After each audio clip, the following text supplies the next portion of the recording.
ونشهد أن لا إله إلا الله وحده لا شريك له ولا نظير له ولا وزير له ولا مشير له ولا معين له ولا ند له ولا ضد له ولا شبيه له ولا مثيل له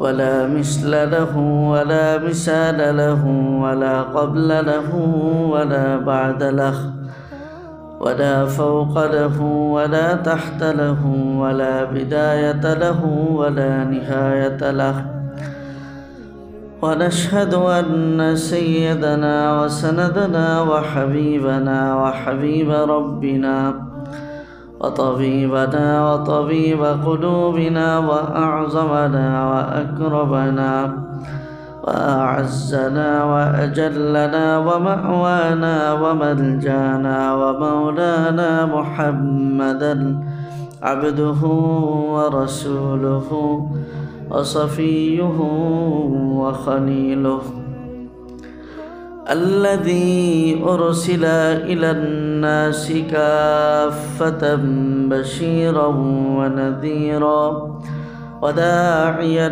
إلى الله بإذنه وسراجا منيرا أما بعد فقد قال الله تعالى في محكم تنزيله المجيد وفرقانه الحميد أعوذ بالله من الشيطان الرجيم بسم الله الرحمن الرحيم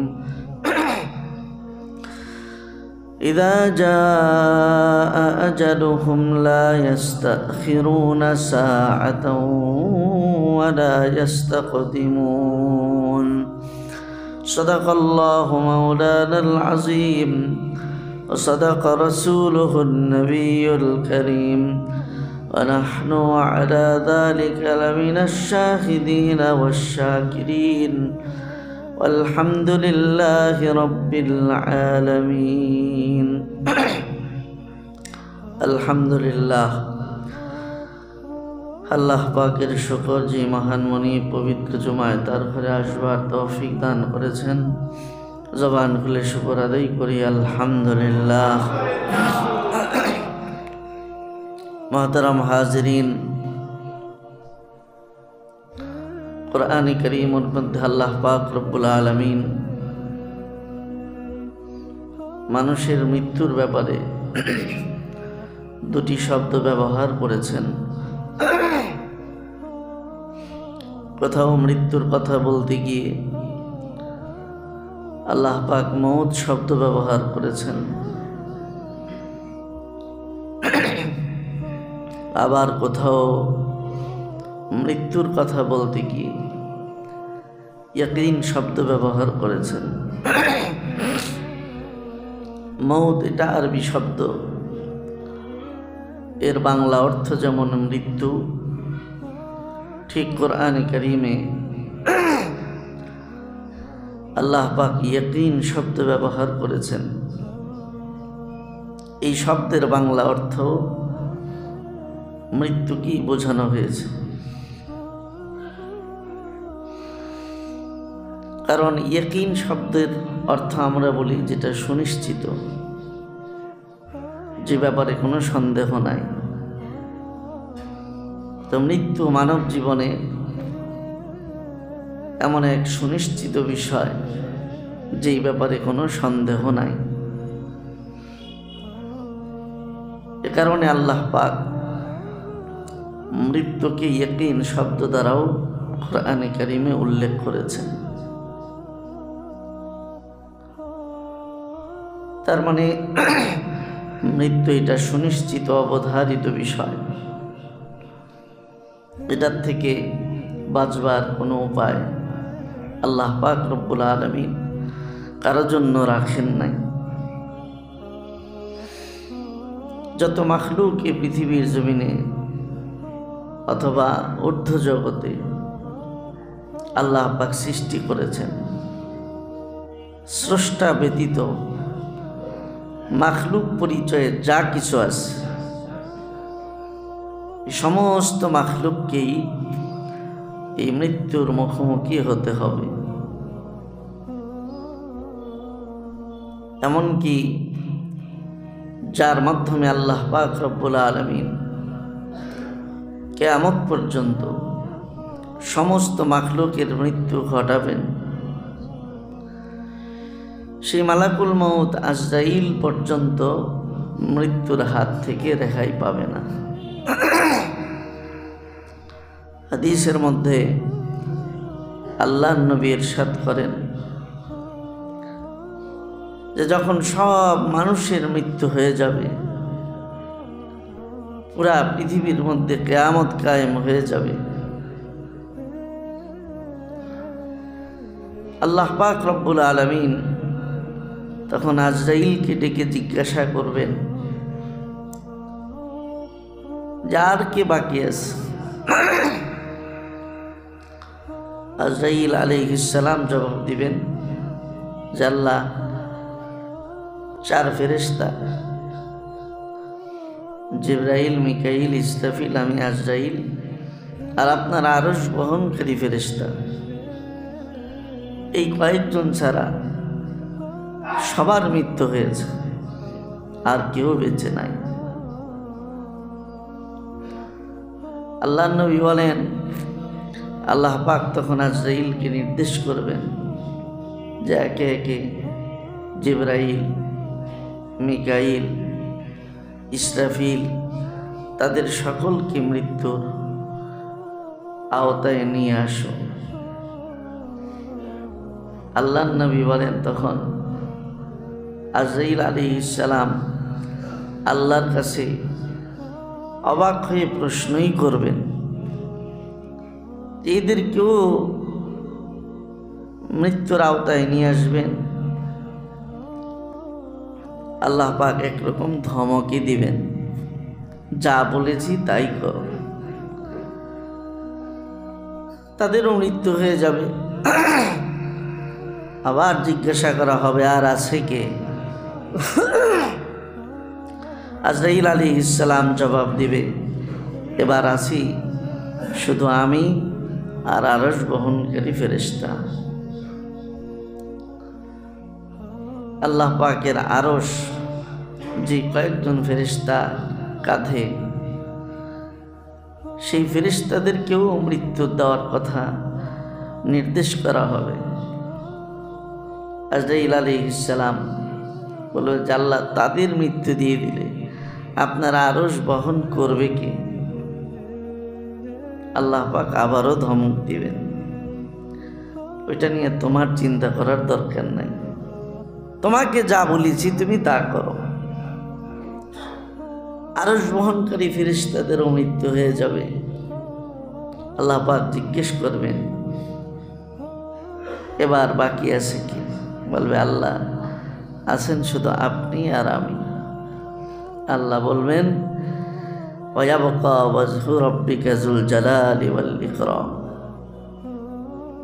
আমি ছাড়া আর কেউ থাকবে না, অতএব তুমিও মৃত্যুর মুখে পতিত হয়ে যাও।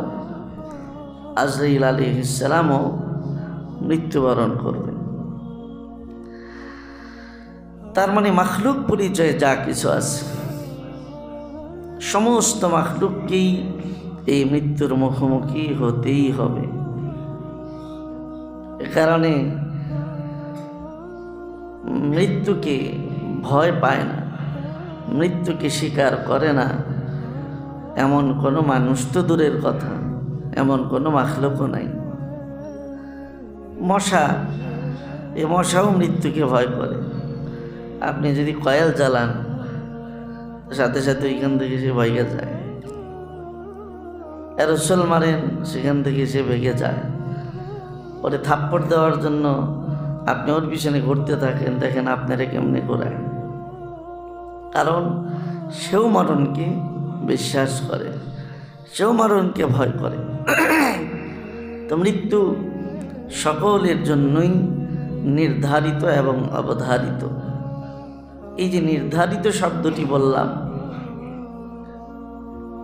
এর কারণ যে আমরা অনেক সময় অনেকের ব্যাপারে মন্তব্য করি যে তার অকাল মৃত্যু হয়ে গেল, তার আকস্মিক মৃত্যু হয়ে গেল, হঠাৎ সে মৃত্যুর কোলে ঢলে পড়ল।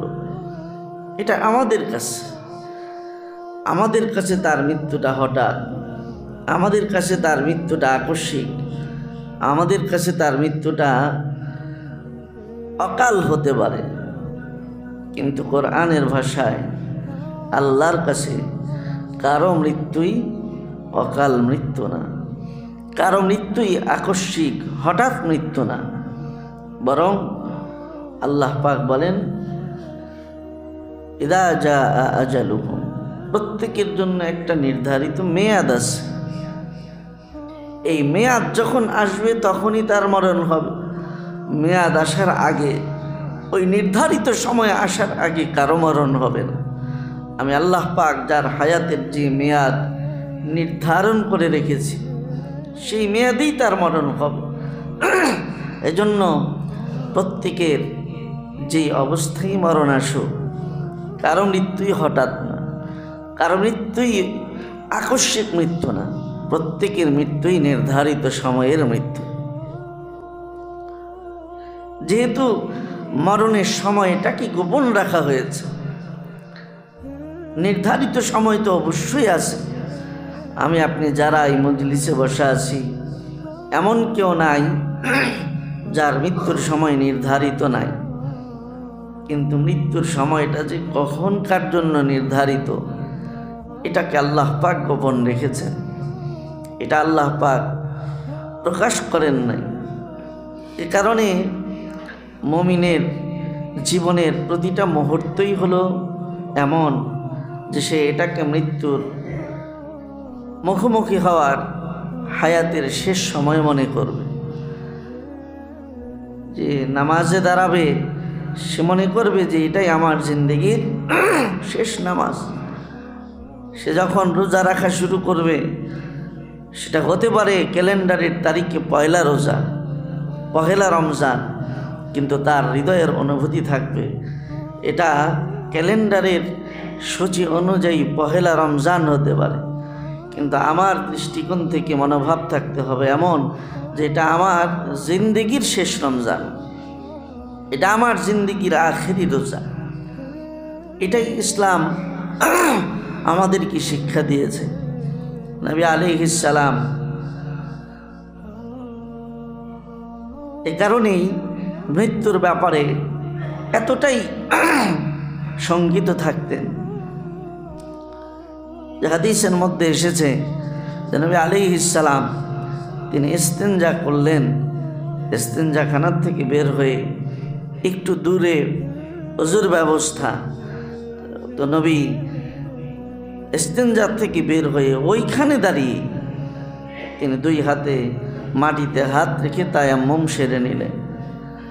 তো সাহাবীরা নবীর কাছ থেকে মাসআলা শিখেছেন যে পানি না পাওয়া গেলে তায়াম্মুম করা যায়। পানির বর্তমানে নামাজের ওয়াক্ত বাকি থাকতে যদি পানি পাওয়ার সম্ভাবনা থাকে তাহলে তায়াম্মুম চলে না। অথবা পানি আছে কিন্তু তার শরীর এতটা রোগাক্রান্ত যে ডাক্তারের ভাষ্য যে পানি ব্যবহার করলে তার রোগ আরও বৃদ্ধি হয়ে তার কঠিন মরণাপন্ন অবস্থা হতে পারে, ওই অবস্থায় তায়াম্মুমের বৈধতা আছে। সাহাবা ইকরাম চিন্তা করলেন যে আল্লাহর নবী তো আমাদের জানা মতে অসুস্থও না, আবার নবী আমাদেরকে যে মাসআলা শিখিয়েছেন ওই মাসআলা অনুযায়ী পানিও এখানে বিদ্যমান নাই এমন না, নবীর থেকে এই কয়েক গজ হাঁটলেই পানি আছে, আমরাও দেখতে পাচ্ছি, নবী তায়াম্মুম করছেন কেন? তাই সাহাবা ইকরাম নবীর তায়াম্মুমের আমলের পরে আল্লাহর রসুলকে জিজ্ঞাসা করে, আল্লাহর নবী আদবের সাথে জানতে চাই ওযুর বিকল্প হিসাবে তায়াম্মুমের যেই সুযোগ শরীয়তে দেওয়া হয়েছে, আপনি আমাদেরকে মাসআলা শিখিয়েছেন, এর জন্য গুরুতর অসুস্থতা লাগবে অথবা পানির অবিদ্যমানতা লাগবে। তো পানিও বিদ্যমান, আপনিও দেখতে সুস্থ, তায়াম্মুমটা কেন করলেন? নবী জবাব না দিয়ে একটু দূরে গিয়ে আবার ওযু সারলেন। যখন আবার পানি দিয়ে ওযু করলেন, সাহাবীদের মনে কৌতূহল আরো বাড়ল। নবী আলাইহিস সালাম তায়াম্মুম করলেন, আবার যে ওযু করলেন, ঘটনা কি? ওযু করলে তো তায়াম্মুম লাগে না, তায়াম্মুম করলে তো ওযু লাগে না, নবী একসাথে দুইটা করলেন কেন? সাহাবা একরাম এবার নবীকে যে ধরলেন যে আল্লাহর নবী, তখন জবাব দেন নাই। এখন আমাদের কৌতূহল আরো বাড়ছে যে আপনি তায়াম্মুম করে আবার ওযু করলেন, এটার কারণ কি আমাদেরকে জানান। আল্লাহর নবী এবার জবাব দিলেন, ও আমার সাহাবীরা, মাসআলা তোমাদেরকে যা বলেছি মাসআলা আগেরটাই আছে, মাসআলার কোনো পরিবর্তন হয় নাই। কিন্তু বিষয় হলো, আমি যখন বাথরুম থেকে বের হয়েছি, আমি দেখলাম পানি আমার থেকে বেশ কয়েক গজ দূরে। ওইখান পর্যন্ত হেঁটে যেতে প্রায় মিনিট খানেক সময় লাগবে। আমি চিন্তা করলাম, জানি না আমার হায়াতের 1 মিনিট সময় বাকি আছে কিনা। আমি তো সব সময় চাই যে আমার মরণটা এমন অবস্থায় হবে যে আমি ওযুর হালতে আছি। আমি চাই আল্লাহর সাথে আমার মোলাকাত তহারতের হালতে, ওযুর হালতে, পবিত্রতার হালতে হোক। কিন্তু আমি চিন্তা করে দেখলাম ওইখান থেকে পানি পর্যন্ত পৌঁছতে 1 মিনিট সময় লেগে যাবে। ওই পর্যন্ত আমার হায়াত আছে কিনা, আমি ওই পানি পর্যন্ত পৌঁছে ওযু করে পবিত্রতা অর্জন করতে সময় পাবো কিনা জানি না। এ কারণে আমি ওই মৃত্যুর আশঙ্কায় এইখানে দাঁড়িয়ে আগে আমি তায়াম্মুম করে নিলাম, যে যদি পানি পর্যন্ত পৌঁছার আগে আমার মরণ হয়ে যায়, অন্তত তায়াম্মুমের তহারতের হালতে যেন আমার মরণটা হয়। সুবহান। মৃত্যুর ব্যাপারে এ পৃথিবীর সবচাইতে পেয়ারা ব্যক্তি, আল্লাহর সবচাইতে পছন্দের ব্যক্তি, যাকে উদ্দেশ্য করে এই পৃথিবীকে বানানো হলো, যাকে উদ্দেশ্য করে এই পৃথিবীকে এত সুন্দর করে সাজানো হলো, সেই পয়গম্বরের মনের অবস্থা, মৃত্যুর ব্যাপারে শঙ্কা, যে বাথরুম থেকে বেরিয়ে 1 মিনিট সময় লাগবে পানি পর্যন্ত পৌঁছতে, ওইখানে যেতে পারবো কিনা জানি না। তো মৃত্যুর বিষয়টা এমনই রাখা হয়েছে। নবীজি নামাজের মধ্যে সালাম ফিরালেন। সালাম ফিরানোর পর সাহাবীদের দিকে ঘুরে বসে আল্লাহর নবী সাহাবীদের কাছে জানতে চাচ্ছেন যে আমার সাহাবীরা, মৃত্যু তো অবধারিত এবং নির্ধারিত, যার যার নির্ধারিত সময়ে মওত তার মোলাকাত করবে, কিন্তু আমি তোমাদের কাছে জানতে চাই এই মৃত্যুর ব্যাপারে তোমাদের কার চিন্তাটা কেমন। তো এক সাহাবী বলে, আল্লাহর নবী, মৃত্যুর ব্যাপারে আমার চিন্তাটা হলো এমন যে আমি যখন নামাজে দাঁড়াই, আমি মনে করি যে 4 রাকাত নামাজে দাঁড়ালাম, হয়তো 4 রাকাত নামাজ শেষ করে আমি সালাম ফিরানোর আগে আমার মওত হয়ে যাবে। 4 রাকাত নামাজ কমপ্লিট করার মতো সময় হয়তো আমার হবে না। এভাবে এক একজন এক এক মন্তব্য করলে আল্লাহর নবী সাহাবীদের দিকে একটু মুচকি হাসি দিয়ে বললেন, সাহাবীরা, আমার সোহবতে থেকে, আমার সাহচর্য থেকে তোমরা দিন শিখলে, ঈমান আনলে, তোমাদের তো দেখা যায় দুনিয়ার হায়াতের ব্যাপারে অনেক আশা ভরসা। যে একজন বলতেছো যে 4 রাকাত নামাজ পর্যন্ত সময় পাবো, হয়তো সালাম ফিরানো পর্যন্ত সময় পাবো না, কিন্তু মৃত্যুর ব্যাপারে আমি নবীর অনুভূতি হলো যে 4 রাকাত নামাজ তো দূরের কথা, আমি যখন একদিকে সালাম ফিরাই তখন আমার মনে হয় আরেক দিকে ঘাড় ঘুরিয়ে সালাম ফিরাবার আগেই আমার মরণ হয়ে যাবে। অতটুকুন সময় আমি বাঁচব এটা আমি আশা করতে পারি না। আমার ভাইয়েরা, তাই আকস্মিক মৃত্যু বলতে মৃত্যু নাই। মৃত্যু যার যার জন্য নির্ধারিত। এ কারণে প্রতি মুহূর্তেই আমার মৃত্যুর সময়, প্রতি মুহূর্তেই আমার মৃত্যুর সময়। এ কারণে প্রতি মুহূর্তেই মরণকে স্মরণ রেখে চলবার নির্দেশ ইসলাম আমাদেরকে দিয়েছে এবং পাশাপাশি নির্দেশ করেছে ওয়া'বুদ রাব্বাকা হাত্তা ইয়াতিয়াকাল ইয়াকিন। এই নেক আমলের জিন্দিগি, এই প্রস্তুতির জিন্দিগি তুমি অব্যাহত রাখো যতক্ষণ পর্যন্ত মৌতের সাথে তোমার মোলাকাত না হয়। তাই মৃত্যুর প্রস্তুতি নেয়ার আলাদা কোনো সময় নাই। মৃত্যুর প্রস্তুতি গ্রহণ করার নির্ধারিত কোনো বয়স নাই। যদিও এই ধোঁকায় আমরা আছি। আমাদের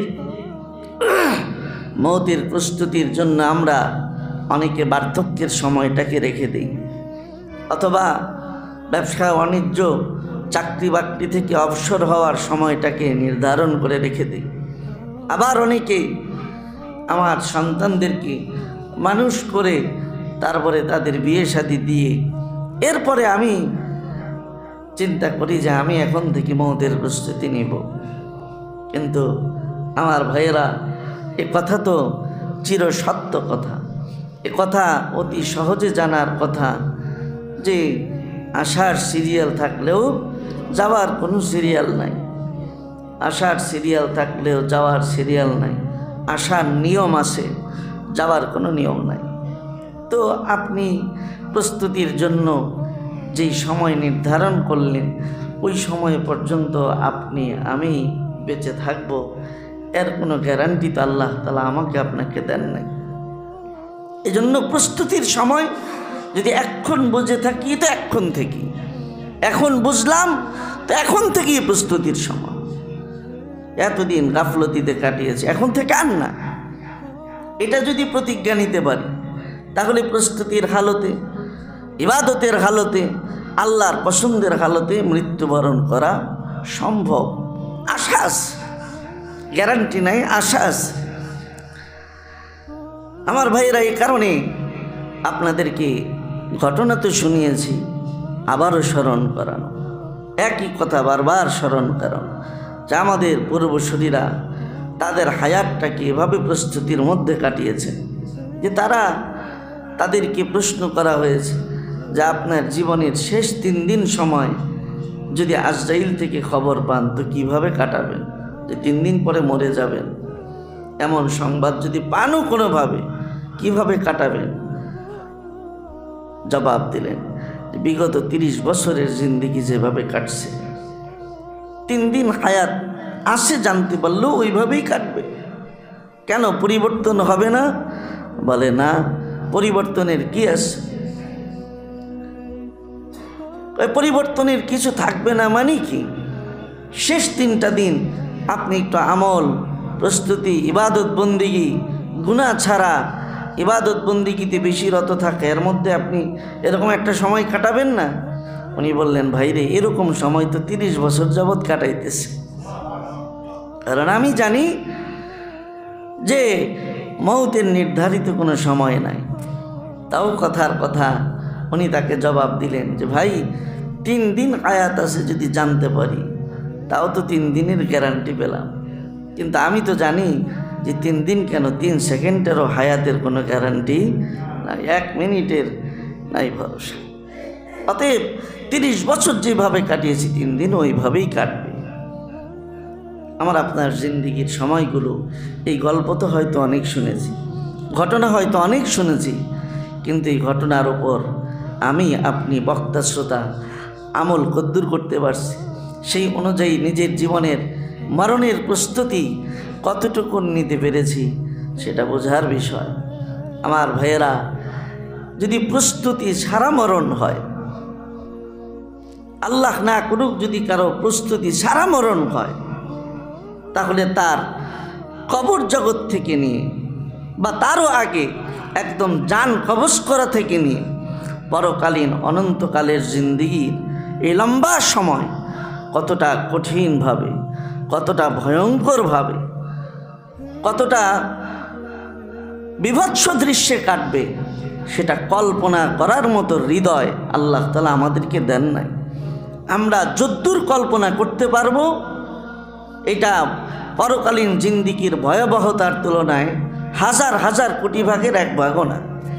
আমরা ইদানিং প্রযুক্তির যুগে দেখি মাঝে মাঝে ইউটিউবের মধ্যে বিভিন্ন ভিডিওতে দেখা যায় যে ছোট্ট ছোট্ট 2 মিনিট 3 মিনিটের গল্প বানায় যে বেনামাজির শাস্তি কেমন হবে, জাহান্নাম কেমন হবে, এরকম একটা আকৃতি দিয়ে এটা বোঝাবার জন্য ওই যে আগুন বানায়, আগুনের ভিতরে এরকম পড়তে থাকে।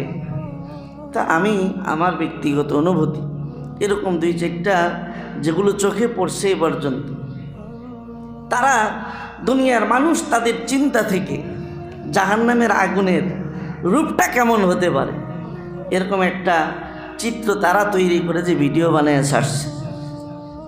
ভাই রাত্রেবেলা শোয়ার আগে খালি এটাই দেখেন, একলা যখন ঘরে থাকেন এইটাই দেখেন, শরীরের পশম দাঁড়ায় যাবে, রাতের ঘুম নষ্ট হয়ে যাবে। এটা তো মানুষের কল্পনা থেকে বানানো একটা চিত্র মাত্র। এই চিত্রই আপনার ঘুমকে হারাম করে দিবে, আপনার দিলের মধ্যে কম্পন তৈরি করবে। কিন্তু এটা তো জাহান্নামের যে আগুন, সেই আগুনের সাথে যদি এই চিত্রকে তুলনা করেন তো হাজার হাজার কোটি ভাগের এক ভাগও না। এই চিত্রই যদি এত ভয়াবহ চিত্র হয়, মানুষের এই ধারণা থেকে বানানো এই আগুনের চিত্রটাই যদি এত বিভৎস হয়, তো আল্লাহ তাআলা আমাদেরকে শাস্তি দেওয়ার জন্য যেই জাহান্নাম বানায় রাখছেন সেটার চিত্র কত ভয়াবহ, সেটার শাস্তি কত ভয়াবহ হবে, এটা আপনার আমার কল্পনা করার মতো অন্তরই আল্লাহ পাক দেন নাই। আল্লাহর নবী হাদিসের মধ্যে বলেছেন যে আল্লাহ তাআলা যে জান্নাত বানিয়ে রাখছে, ওই জান্নাতের নাজ নেয়ামত কেমন হবে ওইটা কল্পনা করার মতো শক্তি কোনো মানুষের অন্তরে যেমন নাই, আবার যে আযাব আল্লাহ তাআলা তৈরি করে রাখছে ওইটাকে ভাববার মতো অন্তরও কারো না। কারণ ওইটারকে ভাবার মতো অন্তর যদি পরিপূর্ণভাবে কারো থাকতো তাহলে চিৎকার পাড়তে পারতে মানুষ মইরা যাইত। ওই আযাবের কথা মনে করে কল্পনায় আসলে সে চিৎকার করে কাঁদতে কাঁদতে সে ছটফট করে মারা যাইত। আবার ওই জান্নাতকে ভাববার মতো অন্তর যদি আল্লাহ কাউরে দিত তাহলে দুনিয়ার চলার মতো ব্যবস্থা থাকতো না, সব আইসা খালি সেজদায় পড়ে থাকতো, আর কিচ্ছু করবো না, দুনিয়ার স্বাভাবিক জিন্দেগিও চলতো না।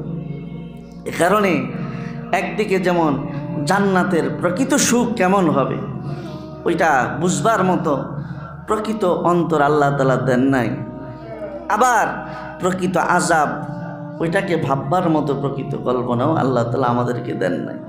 কিন্তু আমার কল্পনায় না আসলে কি হবে, মৃত্যুর পরে সেটা বাস্তব চোখে আমি দেখব এবং সেই বাস্তব আগুনের মধ্যে আমি নিজে জ্বলব, প্রস্তুতির সাথে যেতে না পারি।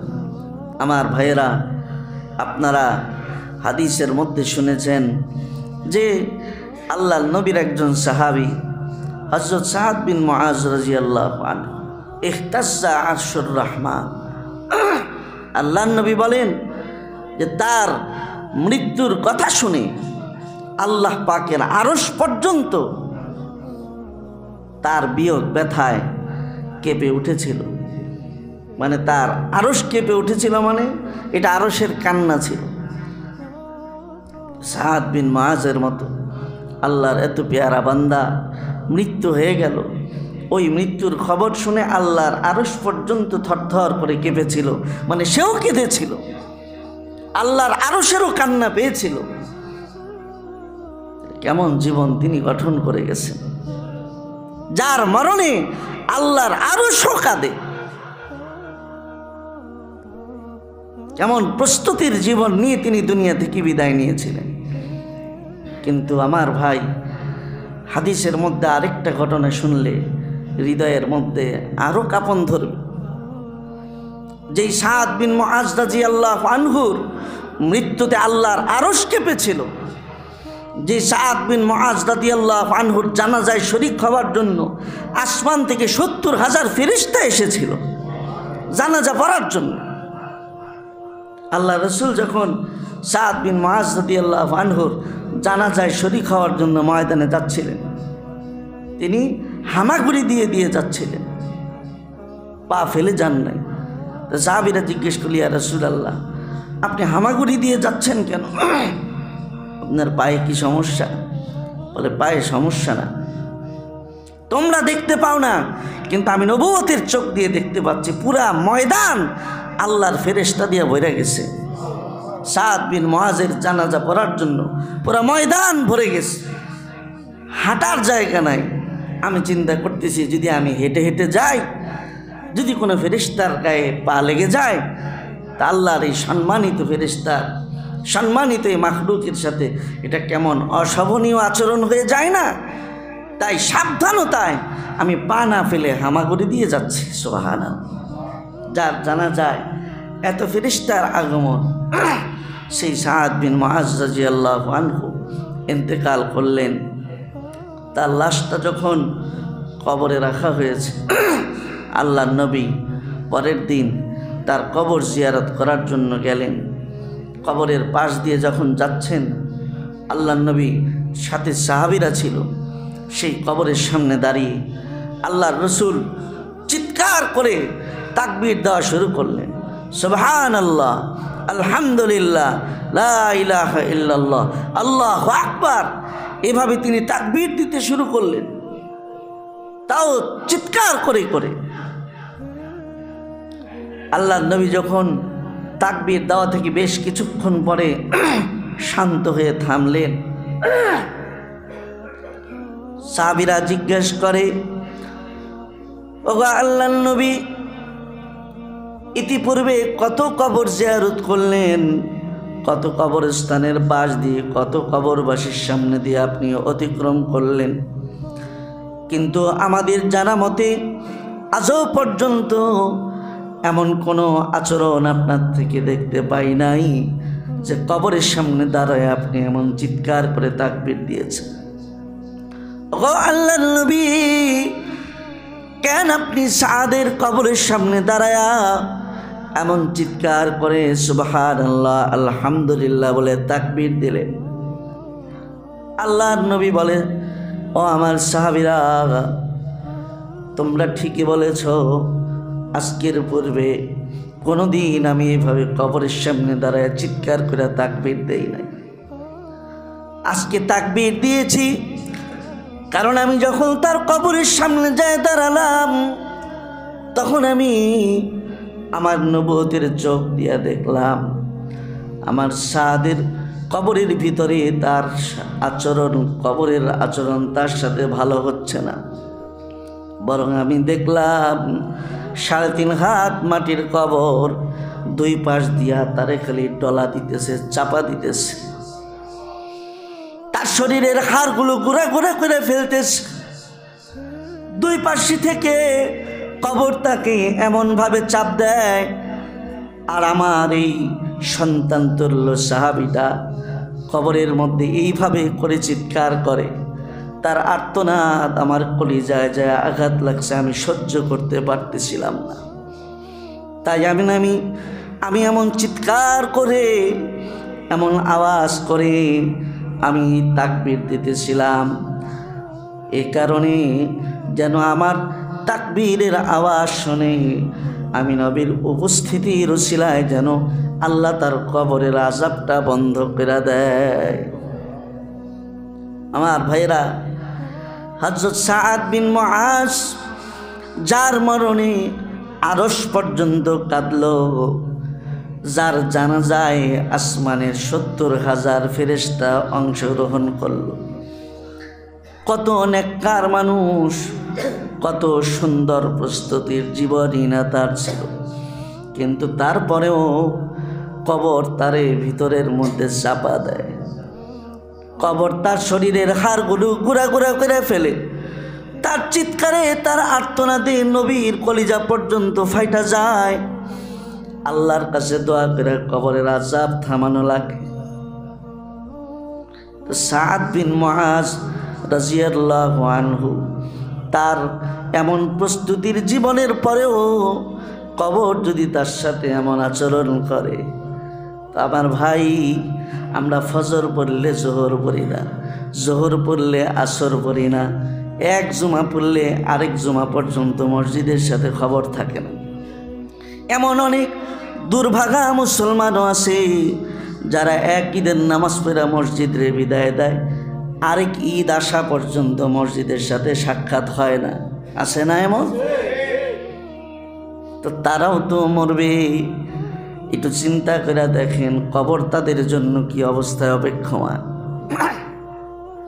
এজন্য প্রস্তুতি ছাড়া কবরে যাবার জন্যে আল্লাহর নবী বারবার বারণ করেছেন, আবার উম্মতেরা প্রস্তুতি ছাড়া কবরে আইসো না, কারণ আজরাইল মরণের সময় আমার জানটা এত আসানির সাথে কবজ করতে গিয়েও আমারে যদ্দুর কষ্ট দিছে। আমি যদি তার জান কবজে এত কষ্ট পেয়ে থাকি, আমার জান কবজের সময় যদি এত কষ্ট হয়, সাকারাতুল মাউতের কষ্ট যদি এত হয়, তাহলে আমার উম্মত যদি গুনাহগার হয়, নাফরমান হয়, বেনামাজি হয়, সুদখোর হয়, ঘুষখোর হয়, মিথ্যুক হয়, ওর মরণের সময় মালাকুল মউত আজরাইল তারে কি পরিমাণ কষ্ট দিবে। সাদ বিন মুআজের মতো এমন প্রস্তুত মুমিনের কবরটাও যদি তার সাথে এমন আচরণ করে, তাহলে আমার আপনার অপ্রস্তুত মৃত্যুর হলে কবর আমার সাথে কেমন আচরণ করবে। পৃথিবীর কোনো মানুষ আমার কবরের আযাব বন্ধ করাতে পারবে না যদি আমি নিজের কবরের আগুন নিজে নিভাইয়া যাইতে না পারি। সামনে ঠিকা দেয় অনেক, পীরের হাতে সইবা দিছে, বাস তার হাতে মরিদ হয়েছে, তার হাতে বাইয়াত হয়েছে, এখন তারাই তরাইয়া নিবে। আল্লাহর নবী যেখানে তার কন্যা ফাতেমাকে বললেন, ফাতেমা নিজের জাহান্নাম থেকে বাঁচার ব্যবস্থা নিজে করো, ফাইন্নী লা উগনি আনকি মিনাল্লাহি শাইআ, আমি নবী, আমার কন্যা তুমি কলিজার টুকরা ফাতেমা, আমি আল্লাহর কাছে এই পরিচয় দিয়ে তোমাকে কোনো সাহায্য করতে পারবো না।